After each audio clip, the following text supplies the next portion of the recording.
Oh, well, look who's here. Welcome back, or welcome to the Weeaboo Corner for the first time. I am your host, Sloppy, and today we return to the desecrated wastes of Fist of the North Star with Volume 3.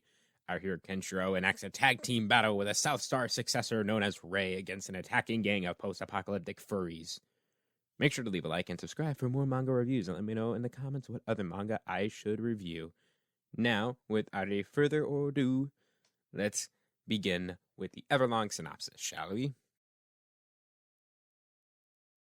A member of the Fangs, a large mountain gang that models their formations and fighting tactics after wolves, grabs hold of a young boy named Ko and slaughters him to the horror of Miyama's village. As soon as the blade originally entered Ko's shoulder, a small group attempts to save Ko, but is stopped by the village's leader to prevent any more deaths or an all-out war, which would have led to the decimation of the village. They're all horrified at the sight of Ko's merciless murder. Later at night, during Miyama's mourning process, Ken departs alone, killing a Fang scout, finding out the location of the Fang's camp and their leader.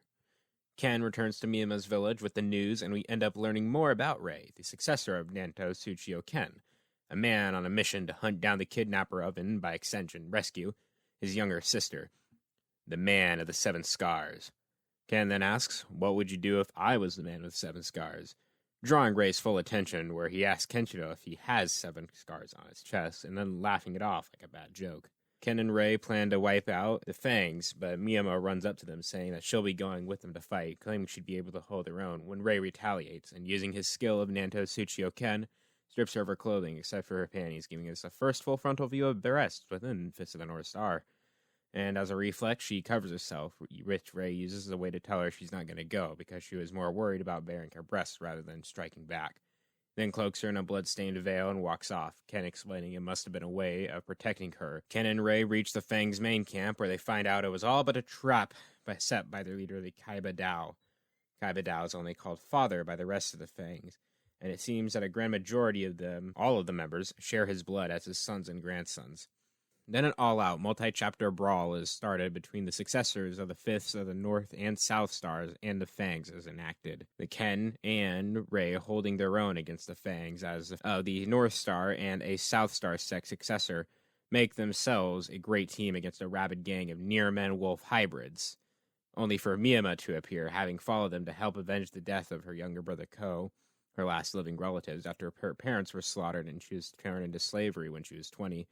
She starts to kick some ass until she's too kidnapped by the Kaiba Dao when creating a trade deal with Rei's sister, Ayari, who's then thrust forward but is unable to see her brother fighting as she blinded herself to prevent her from seeing trauma. Miyama's life for Ayari's was the original deal. Miyama accepts, and amidst the many corpses of the pulled Fangs, she walks directly into the Kaiba Dao's clutches, but before he can throw down Ayari, Miyama pulls out her steel gabashi and stabs him in the chest, or attempts to at least. But he uses his Kazan technique to make his muscle fibers stronger than steel in less than a second. Because of this fruitless attempt at the stabbing of the Kaiba Dao, the trade deal is off, and he keeps both Ayari and Miyama, tossing Ayari to his grandchildren to cook and eat however they see fit, and Miyama tossed to another small group. He still kicks ass for a moment, but goes down swinging, leaving the two of them tied up against a rock. A bit of backtracking reveals that this was actually a premeditated plan of Miyama's to tail them, find them in the middle of the fight, hold her own for a moment until beginning to be overpowered, then call a deal with the Kaiba Dao, where she lies, saying that she's Kenshiro's fiancé and proves it to him by kissing him on the lips, turning to the Kaiba Dao to initiate a trade deal, which we know failed. Anyways, back to present time. The Fangs are enacting target practice and occupying themselves in other ways by tracing Ayari's head, or Miyama's head, against the large rock they're tied up against, because Ken and Rei have no choice to stand still as possible, or Ayari and Miyama will be immediately killed. But one brash Fang jumps down and approaches Kenshiro, shouting to his father that if Kenshiro or Rei lay a hand on him, then to slaughter the two of the girls. He winds up giving Ken a few pokes with the tip of a sword, and then hawks a loogie onto his face. But he gets too close, and Ken threatens him to back off. But of course, the Fang continues messing with Ken, only to receive a large barrage of strikes, disfiguring him and launching him back until he eventually combusts into the red mist, throwing the Kaiba Dao into a tremendous rage, where he nearly slices off Ayari's head before Rei cries out for a favor to do, anything to save Ayari's life, the only response being that he would have to kill Kenshiro, despite it being common knowledge among the successors that the masters of their crafts are pure equals and will fight till eternity with neither being a victor. They have a stellar bout with moves that dice the rocks around him, and even though Ken doesn't throw a single blow, he still tries to take the opportunity to educate Rei about letting go and not only have his ambitions to be protecting of a woman, because that's exactly what Ken used to do with Yuria until he had found out she had killed herself weeks before she had met with Shin in the finale of Volume 1 of the manga in Season 1 of the anime. Despite his attempts, Rei continues to fight Kenshiro until they meet in the standoff in the center of a canyon, their makeshift arena where both Miyama and Ayari attempt to kill themselves to stop the fight. But once Miyama draws her own blood, she's saved by the Kaiba Dao, and only then Kenshiro will take a fighting stance. The Sekiro Kyurin, or the Holy Perfect Circle, the most difficult stance to master as it leaves way to a perfect offense and is equally as a perfect defense. Rei draws the Nanto Tsuchiyo Ken Shiryuken, both frozen in their stances, neither moving a muscle, waiting. The fangs grow bored, and to demonstrate that there's more to going on on the surface, Kabedao throws his giant sword at the both of them, where it's stocked between the two of them, held between their fingertips in midair. Due to both of them striking the sword, they take new stances, Rei's Nanto Koryaru and Ken's Hokuto Reigeku, and through their lightning-quick strikes, both end up with grave injuries, falling to the ground dead. Kabedao unleashes the fangs onto their lifeless bodies, and after they've been thoroughly hacked, he unleashes them onto the horrors, but in rows of 5 at a time. Their fangs' heads fly off and explode in a gory pace as Kenshiro and Rei rise to their feet, revealing that when Ken took the Sekiro Kyurin stance, a message was fed to Rei that they were to strike each other's death simulation points, to deceive and slaughter the fangs in one go. Ken takes a striking pose and points at the Kaiba Dao, announcing that he'd lost from the start of their attack. With a roar and an angered stomp, Kaiba Dao's skin turns black as he makes use of the Kaizen Kohai Koho technique, and to mountain his steel, prompting an interesting attack tactic from Kenshiro. He raises a steel construction beam and hits the Kaiba Dao, causing the steel beam to bend around his head and body. Ken immediately drops the beam and strikes the Kaiba Dao's head in 3 places, and strikes him again in the ribs with another beam, shattering his bones. But Kenshiro is relentless, hitting him again and again and again, until he's battered and bruised, till he sicks the rest of the fangs onto Ken, only for Rei to jump in, slaughtering them as well. With the fight over, Kaiba Dao does the one thing he can, and pulls the pin on the grenade. Yet before he can throw it, Ken announces that the muscle fibers in the Kaiba Dao's body were hardening to the point of immobilization, ultimately causing his own demise.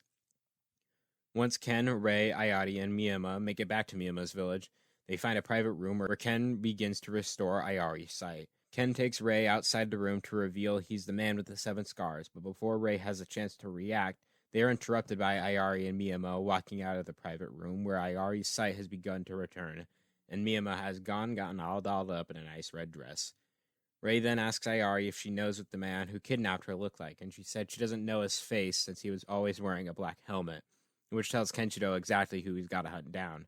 We see his perspective where he saves a beautiful woman from a gorilla of a man who dies from shock after seeing his several scars. The villagers praise him, thinking it's Kenshiro, only to have it revealed that he's a brutal impersonator who leads the Leather Bite Gang, who praises the helmeted martial artist as the Kenshiro, even erecting small busts in his names of worship.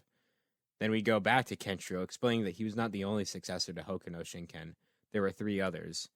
While only one may fully master Hokuto Shinken, learning of its secrets, all successors should fight tooth and bone and nail for that number 1 spot, as it just so happens that the helmeted martial artist is one of the successors of Hokuto Shinken as well. And Kenshiro begins to set off, alone, to hunt down his brother, Jagi, the man who he once called his brother, I should say.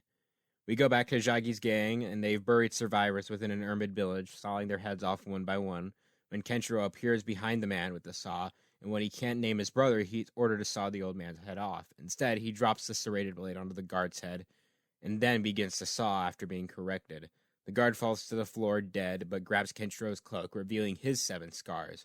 When then the guards within Jagi's gang question the fuck is the meaning of this, Kenshiro asks what his name is, revealing their later's name is truly Jagi. And then Ken makes quick work of Jagi's lackeys. We're shown how cruel and ruthless the man is, when he chains a small child to a large hawk of concrete because he couldn't name his name, making him drag it all across the desert back to civilization. Ken saving the child, boiling his blood, setting him off on his crusade of killing Jagi, which ends Volume 3. Now, my thoughts from Volume 2 do apply here to Volume 3. The MacGuffin this time is... that's just what I'm going to be labeling it as, because that's what it is. That's how shonen series work. The volume ends with another thing to go attack or lead the story on. And usually it's another villain. This time I actually did a little bit of pre-research, nothing too big into spoiler territory for myself or the audience or you guys. And it turns out that Jagi is, of course, this was in the pages of Volume 3, is one of the 4 successors to Hokuto Shinken, along with Ken and 2 others. These successor characters are going to be the main overarching villains for the rest of the Fifth of the North Star story, first part, I'm assuming. Because I have seen screens and small screenshots, nothing more, of Kenshiro with a beard. So I'm thinking that, okay, this is part 1 of the story. Part 2 is Kenshiro with a beard. That'd be pretty fucking hilarious. But for now, let's talk about Volume 3 in specifics. Very interesting, very good volume. I am biased, of course. Fist of the North Star is always amazing. There's nothing wrong with it at all. It is very interesting to see the successors of both the Fist of the North Star and Fist of the South Star fighting, I guess, side by side for once instead of against each other. And it is also interesting to see, I guess, a successor of a sect of Fist of the South Star. That's how it's been for everybody aside from Shin. There's been no true successor of the Fist of the South Star except Shin, who basically is going to be the stopping point for Fist of the South Star succession. The rest of it is going to be like small sects, sects, sects. Get your minds out of the gutter. And different versions of said Fist of the South Star techniques. So that's going to be interesting to see play out. It's going to be a lot of Nanto, Shin, and then add whatever after. So that's going to be interesting. I did label a majority of the techniques used within Volume 3. There was some others used in the fight when Kenshiro and Rei are side by side fighting the gang of, fighting the Fangs gang. I did leave some of them out, because of course, if I gave everything away, what the fuck is the point? I also, even though I did spoil the ending, who gives a shit? I also did leave some out from when Ken is supposed to fight Rei, which was a very interesting thing for us to see, because in volumes 1 and 2, it is said that if the successor of Fist of the South Star and Fist of the North Star were to fight, there would be no victor. So that is very interesting to see reiterated multiple times.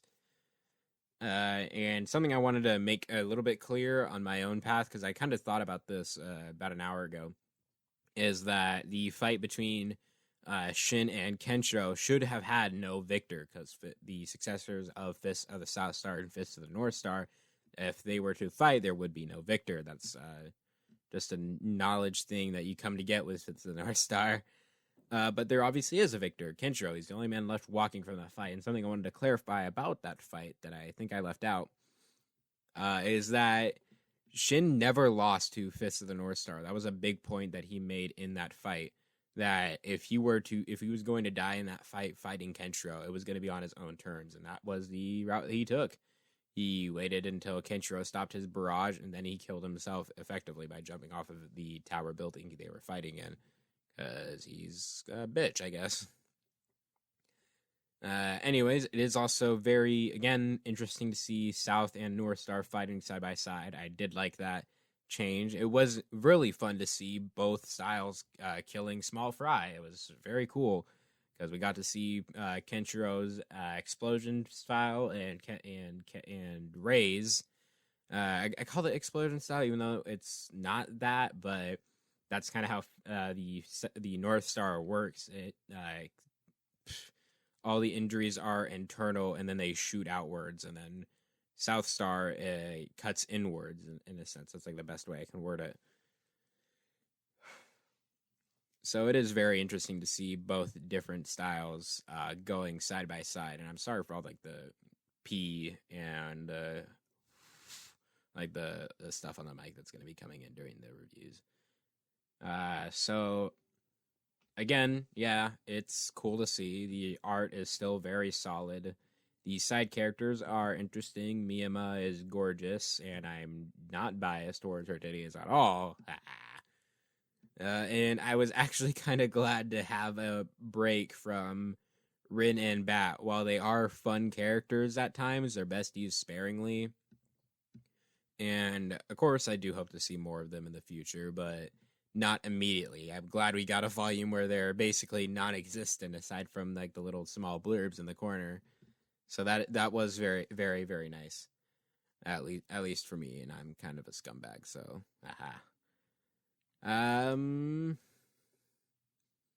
I mean, the Fang is an interesting gang. They're good as villains. It was a nice break from the whole going after a big bad guy. I am glad we're going back again to the like the street gang idea, where those are the bad guys for the next couple volumes. There's going to be the looming threat in the background, but we're going to get to that later. Right now, we got to go after these unnamed mooks. So it is very nice to see. It is a very welcome return as well. And yeah, Volume 4 is supposed to come out next month. One of the things I actually wanted to bring up was the covers. I haven't brought that up before. At least I don't think. Volume 1, we had Ken on the cover, of course. Volume 2 was Shin. And this time with Volume 3, we have Ray on the cover. And Volume 4 is supposed to have Zhagi on the cover, if that's the official images that Viz has decided to use. I do like the art, and when looking up the other character designs, we could have gotten a Miyama cover, and I'm salty because I would totally have that be as the one facing the outward side. We could have had a Miyama cover, damn it. And all the covers, you can basically view them on the Wikia page, like what you can assume the covers are going to be, because the cover art style is very glossy. It's colorized and it's a completely finished piece. So you can view that on the Wikia page, not just labeled as volume cover, but you can it's kind of like the character image thing that's used as like this is the character, here's their image. So there's some for adult Rin, there's some for adult Bat. We got Kenshiro and Shin, of course. We had a Miyama, we have a Yurio one. That was very cool to see. And I did like that it was sort of mentioned again that Miyama has a striking resemblance to Yuria, even though I'm actually kind of disappointed that it played less of a role, or was less noted when she kisses Kenshiro on the lips. So I thought that would have been really neat to see him have a small callback, or at least mistake her name at one point, because the idea of her in the dress at the end of the volume was her trying to get with Kenshiro because she eventually develops feelings for him. But again, the idea of that is, and if he still remembers Yuria in his heart, then he won't like have another person by his side. That's a spoken line, at least restated spoken line by me, because I don't remember what the exact words are. So that was very interesting to see made apparent, and I'm glad that it was made where he doesn't get back with her, because it was very sad knowing that Yuria had killed herself out of sadness and guilt, of course. So it was very interesting to see it brought up again, but I'm also kind of happy that they didn't end up together, because I don't think Ken needs to be bouncing from girl to girl just because they look alike. So that was very neat, at least in my eyes. And I'm also glad she could hold her own. That was very cool to see, and not just have a girl be interesting because girl. She actually fights and actually kicks ass.